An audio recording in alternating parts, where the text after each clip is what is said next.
It is 7:14 on a Tuesday night. Farid is sitting at the kitchen table in his 4-room HDB in Tampines. The kids are asleep. His wife is watching something in the next room. He has his CPF statement open on the laptop. He stares at the number. Then he opens the calculator app. Then he stares again. He is 51 years old. He earns $11,000 a month. He has worked for 26 years without a single gap in employment. He owns the flat outright. By every measure that a Singaporean man in his early 50s is supposed to use, he has done well. The number on the screen says his CPF Life payout at 65 will be approximately $1,400 a month. He runs it again. Same answer. 26 years of working, $11,000 a month, and what he has built, outside the 4 walls of this flat, outside the CPF system doing what it was always going to do, is $80,000. That is the savings account. That is the investments. That is everything that is not locked in concrete or locked in a government fund. He is not irresponsible. He never missed a payment. He never gambled. He never lived beyond what he could afford. He made 5 decisions. Each one made complete sense at the time. That is the problem, and most Singaporeans are making at least 3 of them right now. The CPF Life payout for someone who hits the full retirement sum in 2026 is $1,780 a month. That is the standard target. $220,400 in your retirement account by 55, and you get $1,780 a month for life from 65. That sounds like a plan. It is not a retirement. The Lee Kuan Yew School of Public Policy calculated what a single elderly person actually needs in Singapore just for the basics: food, transport, utilities, medication, nothing more. Their number was $1,379 a month. Not a holiday, not dinner out, not a grandchild's birthday present. The absolute floor. CPF Life at the full retirement sum clears that floor by $400. And that assumes you hit the FRS. About 20% of active CPF members turning 55 will not reach even the basic retirement sum, $110,200. Not because they did not work, because most of their CPF went somewhere else first. Their house. Every dollar you pulled from your ordinary account to pay your HDB mortgage is a dollar that earned 2.5%. Instead of sitting in your special account earning 4. Over 20 years, that difference is not small. And here is the part that surprises most people when they finally check. When you sell your flat, CPF does not take back just the principal you withdrew. It takes back the principal plus the accrued interest it would have earned at 2.5% for every single year you held it. The cash you walk away with from the sale is smaller than you think. The money did not disappear. It went back into CPF. But for anyone planning to use their flat sale as retirement cash, this is a quiet shock that arrives at the worst possible time. CPF is not the problem. Treating CPF as the entire plan is the problem. Farid never opened an SRS account. He never made a single voluntary CPF top-up. He assumed the 37% contribution every month was handling his retirement. It was handling the floor. Everything above the floor was always his responsibility to build. He just assumed something else was doing it. The action is this. Log into cpf.gov.sg right now. Go to the retirement dashboard. Find the projected payout number. Then look at what the Singlife Financial Freedom Index found when they asked Singaporeans themselves how much they need in retirement. $2,856 a month. Write down the gap between those two numbers. That gap is what the next 4 things are quietly making permanent. Mei Lin is 42 years old. She earns $7,000 a month, which puts her at roughly the 73rd percentile of all employed Singaporeans. 3 years ago, she bought a Honda Civic. category A COE at the time, around $90,000. The car, all in, $180,000. She took a 7-year loan, monthly repayment $2,100.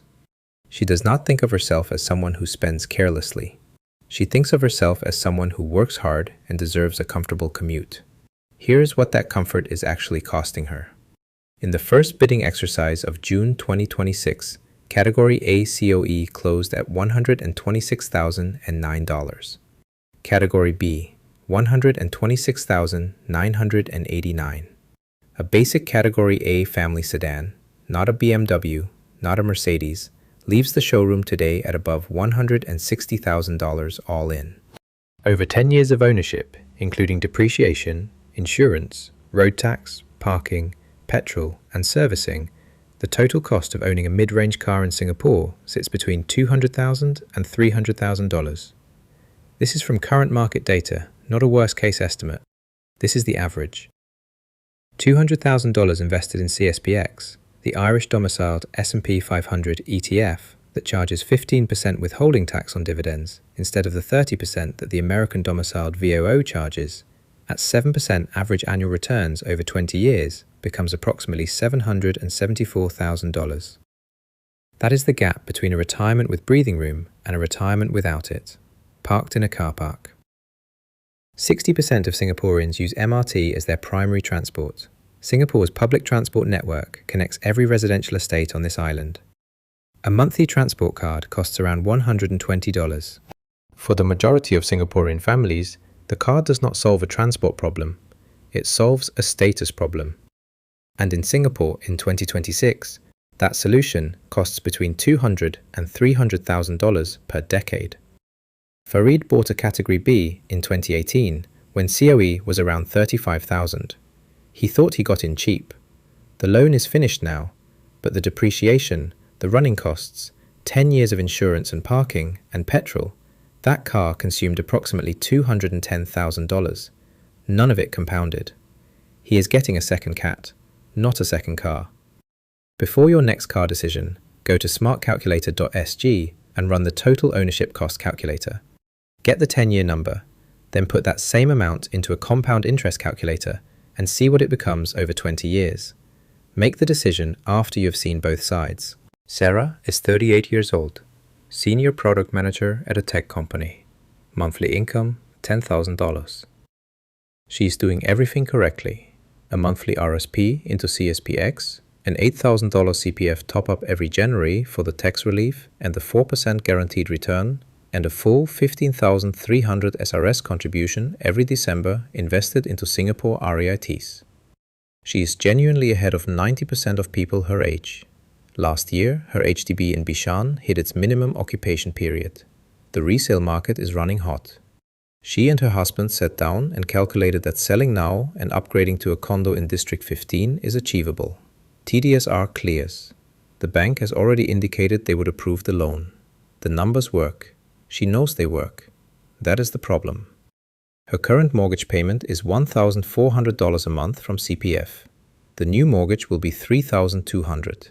The difference, $1,800 every month, is exactly where her RSP and SRS contributions currently come from. That surplus disappears on day one of the new loan. The CPF top-up in January, the one that brings $8,000 of tax relief, the free cash to fund it is gone for at least 2 to 3 years while the household adjusts to the new commitment. And the lifestyle pull that comes with a private condo, the maintenance fees, the higher utilities, the furniture that now needs to match the address, adds another $400 to $600 per month over the first 2 years. URA data shows private residential prices rose 0.9% in Q1 2026, with outside central region properties leading at 2.2%. Property in Singapore appreciates. That is real and it is not in dispute. But the question is not whether the property appreciates. The question is what it costs in retirement capital during the exact years when compounding does its heaviest work. Sarah is 38. She has 27 years until 65. Every $1,000 per month invested at 7% annual returns over 27 years grows to approximately $1,020,000. 1 million per thousand per month. The 1,800 per month that disappears into the new mortgage is not just $1,800. Over 27 years of compounding, it is closer to $1,800,000. The upgrade costs more than square footage. It costs a years when the money should have been working. Before signing, run the CPF retirement dashboard projection. Run it with the current top-up in place. Then run it without. If the gap between your projected payout and what you need to live is wider after the upgrade, you are not upgrading your life. You are mortgaging your retirement to pay for a better postcode. David is 54 years old. VP at a bank. He has done the right things. He has the FRS in his retirement account. He has an investment portfolio. He has reviewed his insurance. He thinks he has a plan. He has not planned for what it costs to be seriously ill in Singapore for 20 years. In 2025, Singapore's medical inflation, as measured by leading health insurers, was 15.5%. The projected rate for 2026 is 16.9%, according to WTW's Global Medical Trends Survey. 346 health insurers across 82 countries. 16.9%. The Asia-Pacific regional average is 14. The global average is 10.3. Singapore is above both. The average monthly cost of long-term care for a severely disabled elderly person in Singapore today is $2,952. That is the real number for nursing home care or a full-time live-in helper for someone who can no longer manage daily activities. CareShield Life pays $689 a month if that happens to you. $689 against $2,952. The monthly gap is $2,263 every month for however many years the disability lasts. That is not a rounding error. That is a second rent arriving at the exact moment income has stopped. By 2026, Singapore is officially super-aged. More than 1 in 5 residents is above 65. By 2030, it will be 1 in 4. Singapore's average life expectancy at birth is 83.5 years. If you reach 65, you can statistically expect to live another 21.2 years after that. The question is not whether old age arrives. It is what old age costs, and who pays for the hard years inside it. Most people in their early 50s have an integrated shield plan. Most of them do not know precisely what it covers. Here is what it does not cover by default. Long-term residential care, extended home nursing after discharge, a daily helper for someone who can dress and feed themselves but cannot manage safely alone, and the gap between CareShield Life's $689 and the actual monthly bill. The MediSave Basic Healthcare sum in 2026 is $79,000. That amount is fixed in the year you turn 65. Healthcare inflation at 16.9% means the real purchasing power of that $79,000 is shrinking every year it sits there. Farid has MediShield Life. That is the base every Singaporean has automatically. He has no supplementary plan. He has no financial answer for what happens if he needs full-time care at 73. His retirement plan covers the good years. It is silent on the hard ones. Go to the MOH Health Hub and check your current IP coverage.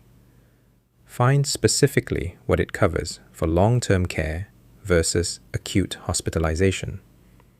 They are different things. One covers the operation. The other needs to cover the decade that follows it. Marcus is 29 years old, software engineer. Monthly income, $5,500. He knows exactly what compound interest does. He has explained it to his younger brother. He opened a brokerage account 8 months ago. He has not made a single trade. He has been meaning to start a monthly RSP for 6 months. He keeps saying next month. Here is the number next month is costing him. $2,000 a month invested from age 29 at 7% annual returns reaches approximately $5,200,000 at 65. The same $2,000 per month starting at 34, 5 years later, reaches approximately $3,500,000. The difference is $1,700,000. Not from investing less, from starting 5 years later. From next month, repeated 60 times. He has not lost $1,700,000 yet. He is losing it right now. 1 month at a time. The SRS picture is the same. As of December 2024, there are 466,849 SRS account holders in Singapore, according to the Ministry of Finance. Singapore's working citizen and PR population is approximately 2.4 million. That means roughly 80% of working Singaporeans have never opened an SRS account. The annual SRS contribution cap is $15,300 for citizens and PRs. Every dollar contributed reduces taxable income by $1. In the 18% tax bracket, $15,300 in SRS is $2,754 of immediate tax saving before the money earns a cent. In the 22% bracket, it is $3,366. And for those who did open an account, as of December 2024, approximately 19% of all SRS funds in Singapore are sitting in cash. The interest rate on SRS cash is 0.05% per annum. Inflation is running above 2%. Every year those funds sit uninvested, they lose real value. Opening the account is not the plan.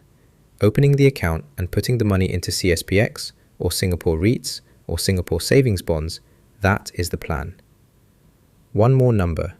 An $8,000 CPF voluntary top-up made at 33 grows to approximately $11,800 at 43, at 4% compounding with no further additions. The same top-up made at 35 grows to approximately $10,800, $1,000 less, not from a worse investment, from a form that sat unfilled for 2 years. Open an SRS account with DBS, OCBC, or UOB today. It takes 20 minutes on the banking app. Set up a monthly RSP into CSPX. The minimum on most platforms is $100. Start the clock. The amount matters less than the date. 6 months after that Tuesday night at the kitchen table, Farid sold the car. He switched to MRT and Grab. The monthly saving was $1,900. $1,500 of it went into a monthly RSP into CSPX and VWRA. The remaining $400 went into his first ever voluntary CPF top-up.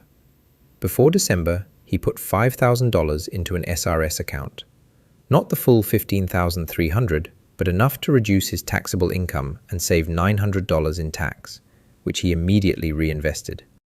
He ran the retirement projection again. The number moved. Not to where it needs to be, but it moved, and he is the one who moved it, not the system. He is 51. He has 14 years of compounding before 65. 14 years at 7% means every dollar he invests today becomes approximately $2.60 at retirement. It is not what Marcus has at 29, but it is not nothing. The most dangerous belief in Singapore retirement planning is not ignorance. Ignorance can be corrected. The most dangerous belief is that the decisions you have already made are permanent, that the CPF is handling it, that the car was necessary, that the upgrade was logical, that the SRS can wait until next year. None of those are facts. They are habits dressed up as conclusions. The retirement that fails does not announce itself. It arrives quietly, in the form of a number on a dashboard that no one looked at carefully until it was 48 and the number was too small and the years were too few. 5 decisions. Each one felt completely reasonable. They compound in the wrong direction for 30 years. One of them is probably already compounding against you right now. Which one is it?